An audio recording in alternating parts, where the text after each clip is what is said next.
Each other, जिसका हिंदी मतलब होता है एक दूसरे को, का प्रयोग दो व्यक्तियों, टू पर्सन्स, या दो वस्तुओं, टू थिंग्स के लिए होता है, जबकि वन अनदर का यूज दो से अधिक, मोर देन टू पर्सन्स और थिंग्स के लिए होता है।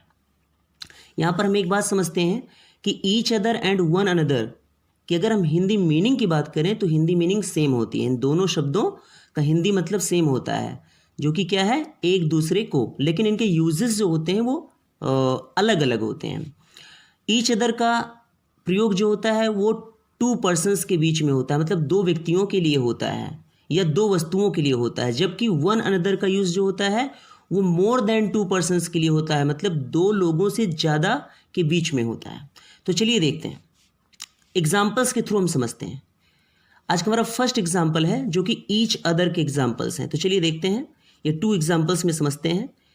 Rahul and Gopal love each other. यहाँ पर Rahul and Gopal to persons की बात हो रही है, तो टू पर्सन्स के बीच में अगर कोई बात होती तो वहाँ पर होता है ईच अदर का यूज। तो यहाँ Rahul and Gopal love each other, मतलब राहुल और गोपाल एक दूसरे को प्यार करते हैं।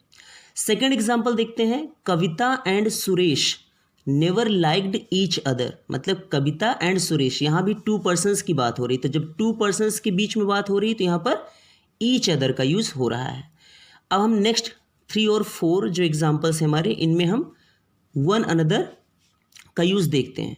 तो हमारा थर्ड नंबर का एग्जाम्पल है, Mohan Sohan and Gopal love one another. तो एज पर द रूल, जो हमारा रूल है, जो हमारा फॉर्मूला है, वो फॉर्मूला कह रहा है कि वन अनदर का यूज जो होता है वो दो से अधिक, means more than to persons और थिंग्स के लिए होता है। तो यहाँ पर मोर देन टू पर्सन्स की बात हो रही है।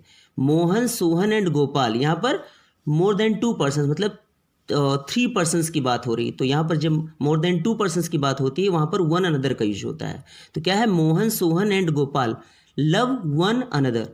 सेकेंड फोर्थ नंबर एग्जाम्पल देखते हैं, Kavita Suresh and Deepak never liked one another.